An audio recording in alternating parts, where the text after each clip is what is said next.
বালুচিস্তানের জনগণের মধ্যে দীর্ঘদিন ধরেই ভারতের সঙ্গে যুক্ত হওয়ার ইচ্ছে দেখা যায়, কিন্তু কেন তারা পাকিস্তানের অংশ হয়েও নিজেদের পরিপূর্ণভাবে পাকিস্তানের অংশ বা পাকিস্তানি হিসেবে মনে করে না?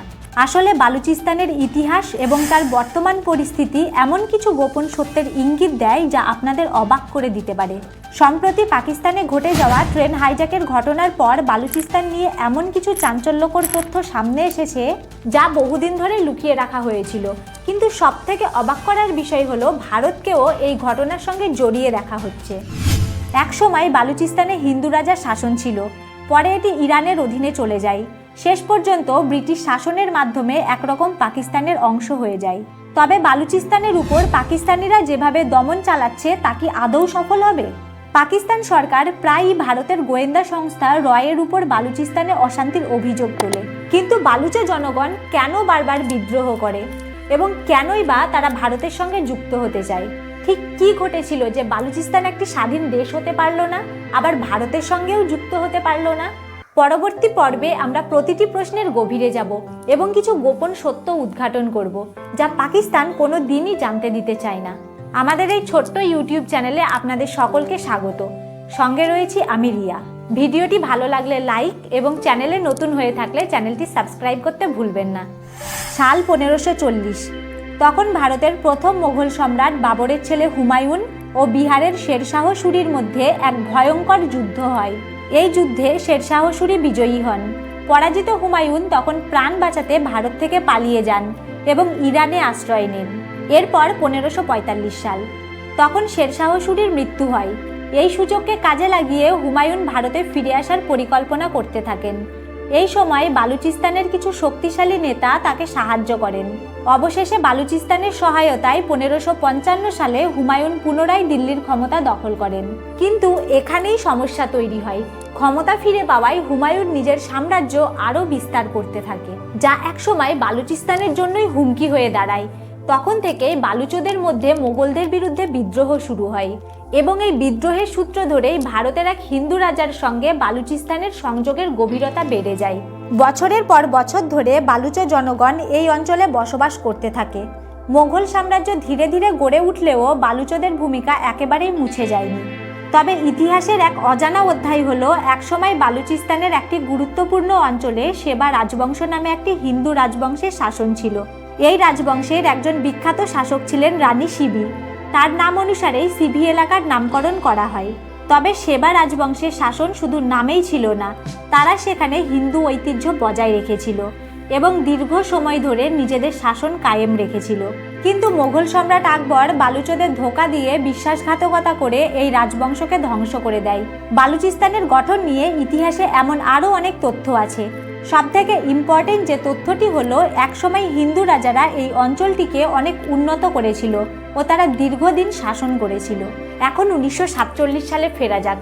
বালুচিস্তান পাকিস্তানের সবচেয়ে বড় এবং সবচেয়ে কম জনসংখ্যার প্রদেশ, যা বহুদিন ধরেই স্বাধীনতার জন্য লড়াই করছে। কিন্তু এর স্বাধীনতা সংগ্রামের শিকড় 1947 সালের দেশভাগ এবং পাকিস্তান গঠনের সময় পর্যন্ত বিস্তৃত।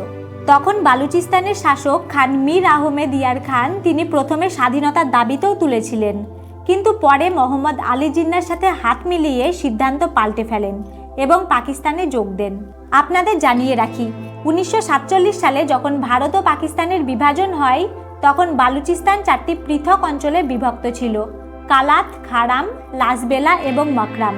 এই 4টি অঞ্চলকে নিজেদের ভবিষ্যৎ নির্ধারণের সুযোগ দেওয়া হয়েছিল। তারা চাইলেই স্বাধীন থাকতে পারত, অথবা ভারতের সঙ্গে যুক্ত হতে পারত, কিংবা পাকিস্তানেও যোগ দিতে পারত। কিন্তু খান মীর প্রথমে তো জনগণের মতামত নিয়েছিলেন, তবে শেষ মুহূর্তে বিশ্বাসঘাতকতা করেন। তিনি গোপনে সম্পূর্ণ বালুচিস্তানকে পাকিস্তানের অংশ করে দেন। ফলে বিগত 77 বছর ধরে বালুচিস্তানের জনগণ এই অন্যায়ের বিরুদ্ধে লড়াই চালিয়ে যাচ্ছেন। এখন সময়ের সাথে সাথে বালুচিস্তান আগের থেকে অনেক সংকুচিত হয়ে যাচ্ছে। প্রথমে তা অনেক বড় ছিল, কিন্তু আজ তা ধীরে ধীরে ছোট হয়ে যাচ্ছে। আজকের দিনে বালুচিস্তানে কোনো রাজা বা শাসকের ক্ষমতা নেই, বরং সেখানে লড়াই চলছে বাস্তব জিওপলিটিক্স নিয়ে। তবে এখন এই লড়াই শুধু পাকিস্তানের ভিতরের নয়, বরং এর পিছনে রয়েছে চীন। চীন কেবল পাকিস্তানের স্বার্থ রক্ষা করছে না, বরং ভারতের বিরুদ্ধে প্রতিশোধ নেওয়ার জন্য এটি করছে। চীনের প্রথম মোটিভ হলো যে তার বিখ্যাত বেল্ট অ্যান্ড রোড ইনিশিয়েটিভ অর্থাৎ BRI। এই প্রকল্পের মাধ্যমে চীন বালুচিস্তান হয়ে পাকিস্তানের গদর বন্দর পর্যন্ত পৌঁছাতে চায়। এই গদর পোর্ট কেবলমাত্র চীনের ইকোনমিক প্রজেক্টই নয়, বরং এর মাধ্যমে চীন ভারতের চারপাশে তাদের ডিফেন্সের উপস্থিতি বাড়াতে চায়। এখন আপনাদের মনে একটি প্রশ্ন আসতে পারে, পাকিস্তানের করাচি সহ অনেক গুরুত্বপূর্ণ পোর্টই তাদের রয়েছে, তাহলে তারা হঠাৎ এই গদর বন্দরকে এত গুরুত্ব দিচ্ছে কেন? এর উত্তর একটাই, সেটি হলো চীন। পাকিস্তান শুধু গদর বন্দরকেই অগ্রাধিকার দিচ্ছে না, বরং চীনের জন্য এখানে এক প্রকার ফ্রি অ্যাক্সেস দিয়ে দিয়েছে। এমনকি বেশ কিছু রিপোর্টে দাবি করা হচ্ছে যে বর্তমানে বালুচিস্তানে যা ঘটছে তার পিছনে পুরোপুরি চীনের হাত রয়েছে। এখন অবস্থা এতটাই গুরুতর যে চীনা সেনারা সরাসরি বালুচিস্তানে ডিপ্লয় হচ্ছে এবং তারা যুদ্ধের জন্য প্রস্তুতি নিচ্ছে। এটি আসলে একটি ইম্পর্টেন্ট জিওপলিটিক্যাল ডেভেলপমেন্ট, আর এই ডেভেলপমেন্টের পিছনের মূল উদ্দেশ্য হলো ভারতের সঙ্গে প্রতিদ্বন্দ্বিতা। আপনারা জানেন যে চীন তার বিখ্যাত বেল্ট অ্যান্ড রোড ইনিশিয়েটিভ প্রজেক্টকে গ্লোবাল স্কেলে প্রমোট করতে চায়। এই প্রকল্পের মাধ্যমে চীন গোটা বিশ্বব্যাপী বাণিজ্য করবে এবং এমন এক শক্তিশালী পরিবহন নেটওয়ার্ক গড়ে তুলবে যা অন্য দেশগুলির পক্ষে প্রতিযোগিতা করা কঠিন হয়ে যাবে। কিন্তু এখানে প্রশ্ন হচ্ছে, চীন তো চাইলেই পাকিস্তানের অন্য বন্দরের সাথে তার BRI প্রকল্পকে যুক্ত করতে পারত, তাহলে কেন হঠাৎ গদর বন্দরকেই এত গুরুত্ব দেওয়া হচ্ছে? আসলে এই গদর বন্দর সরাসরি টেক্কা দেবে ভারতের চাবাহার বন্দরের সাথে। গদর বন্দর থেকে খুব কাছেই অবস্থিত ইরানের চাবাহার বন্দর, যা আগামী 10 বছরের জন্য সম্পূর্ণভাবে ভারতের নিয়ন্ত্রণে রয়েছে। ইরান সরকারই ভারতের সঙ্গে এই চুক্তি করেছে, কারণ ভারত এখানে বিশাল অঙ্কের বিনিয়োগ করেছে। এখন সবথেকে গুরুত্বপূর্ণ বিষয় হলো ভারত এই চাবাহার বন্দরকে কাজে লাগিয়ে আমেরিকার নিষেধাজ্ঞার বিপরীতে নিজেদের স্বার্থ রক্ষা করছে। যদিও আমেরিকা সাধারণত ইরানের উপর কঠোর নিষেধাজ্ঞা আরোপ করলেও তারা চাবাহার বন্দরকে বিশেষ অনুমতি দিয়েছে, কারণ এটি ভারতের জন্য অত্যন্ত গুরুত্বপূর্ণ। ভারত ইতিমধ্যে এই বন্দরকে ব্যবহার করে ট্রান্সপোর্ট নেটওয়ার্ককে অনেক উন্নত করেছে। এর মাধ্যমে সেন্ট্রাল এশিয়া, রাশিয়া এবং অন্যান্য দেশের সঙ্গে সরাসরি যোগাযোগ তৈরি করেছে। আর ঠিক এই জায়গাতেই চীনের যত মাথা ব্যথা। চীন জানে তারা যদি গদর বন্দরে আধিপত্য বিস্তার করতে পারে এবং সেখানে হাই স্পিড প্রকল্প চালু করতে পারে, তাহলে ভবিষ্যতে ইন্টারন্যাশনাল বাণিজ্য চাবাহার বন্দরের পরিবর্তে গদর বন্দরে শিফট হয়ে যাবে। এর ফলে ভারতের যে কন্ট্রোল রয়েছে এবং যা বিনিয়োগ রয়েছে তা আটকে যাবে। কিন্তু এখানে চীনের পরিকল্পনা আদৌ কি সফল হবে? এই বিষয়ে আপনাদের মতামত অবশ্যই কমেন্টে জানাবেন। গদর বন্দর এমন একটি স্থানে অবস্থিত যা বালুচিস্তানের অংশ, আর এখানকার জনগণ কখনোই চায় না যে এই বন্দর পাকিস্তান বা চীনের নিয়ন্ত্রণে চলে যাক, বরং তারা নিজেরাই চায় সেখানে উন্নত মানের একটি বন্দর গড়ে উঠুক, যা তাদের অর্থনীতিকে ত্বরান্বিত করবে। এছাড়া বালুচিস্তান ইরান ও আফগানিস্তানের সঙ্গে বিশাল সীমান্ত ভাগ করে নেয়, কিন্তু পাকিস্তান সরকারের কাছ থেকে ন্যূনতম উন্নয়নের সুযোগ সুবিধাও তারা পায় না।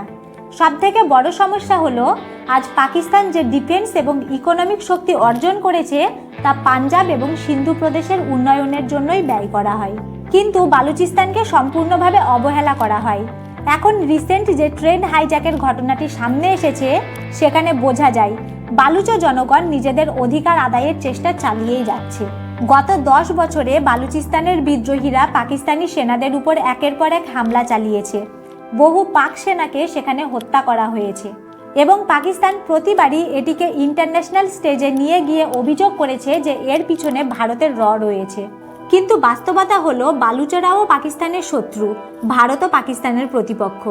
আর এই কারণেই যখন দুই পক্ষের শত্রু এক হয়ে যায় তখন তারা একে অপরের বন্ধু হয়ে যায়। এখন মেন প্রশ্ন, বালুচিস্তান কি কখনো ভারতের অংশ হতে পারে? দেখুন, এর উত্তর সরাসরি যে না এটা কখনোই বলা যায় না। যদি একটু ফ্যাক্ট দিয়ে দেখেন তাহলে দেখতে পাবেন বালুচিস্তানের সঙ্গে ভারতের কিন্তু কোনো বর্ডার শেয়ার নেই। তবে যদি কখনো বালুচিস্তান পাকিস্তান থেকে স্বাধীন হয় এবং ভারতের সঙ্গে যোগ দিতে চায়, তাহলে বিশ্ব রাজনীতির মানচিত্র পুরোপুরি বদলে যাবে। ভারত ও বালুচিস্তানের দূরত্ব মাত্র 750 কিলোমিটার, যা আরব সাগরের মধ্য দিয়ে সংযুক্ত, এবং বালুচিস্তানের প্রতিবেশী দেশ আফগানিস্তান ও ইরান উভয়েই ভারতের ঘনিষ্ঠ মিত্র। এমন পরিস্থিতিতে যদি ভারত ইরান ও আফগানিস্তানের মধ্য দিয়ে বালুচিস্তানের সঙ্গে সরাসরি সংযোগ গড়ে তোলে, তাহলে পাকিস্তান দুই দিক থেকেই ঘেরাও হয়ে যাবে। বর্তমান জিওপলিটিক্যাল ডাইনামিক বলছে যে বালুচিস্তান ইস্যু শুধু পাকিস্তানের অভ্যন্তরীণ সমস্যা নয়, বরং ভারত, চীন, ইরান গোটা অঞ্চলের জন্য এটি গুরুত্বপূর্ণ স্ট্র্যাটেজিক কৌশলের অংশ। ভারতের পক্ষে সরাসরি বালুচিস্তানের স্বাধীনতাতে হস্তক্ষেপ করা কঠিন, তবে ডিপ্লোম্যাটিক্যালি এবং ইকোনমিতে ভারত তার অবস্থান অনেক শক্তিশালী করে তুলেছে, যা পাকিস্তানের জন্য একটি বড় challenge.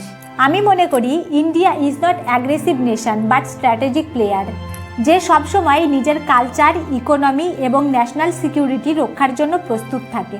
History teaches us that standing on the side of truth always leads to victory. আশা করি আপনাদের ভিডিওটি ভালো লেগেছে। সত্যিই ভালো লেগে থাকলে ভিডিওটি লাইক এবং চ্যানেলে নতুন হয়ে থাকলে চ্যানেলটি সাবস্ক্রাইব, আর এই ধরনের ইনফরমেটিভ ভিডিও বন্ধুদের কাছেও শেয়ার করে দিন, কারণ তারাও যেন ভারতের ইন্টারন্যাশনাল জিওপলিটিক্স সম্পর্কে অবগত হতে পারে। দেখা হচ্ছে পরবর্তী ভিডিওতে। আপনাদের সকলকে অসংখ্য ধন্যবাদ।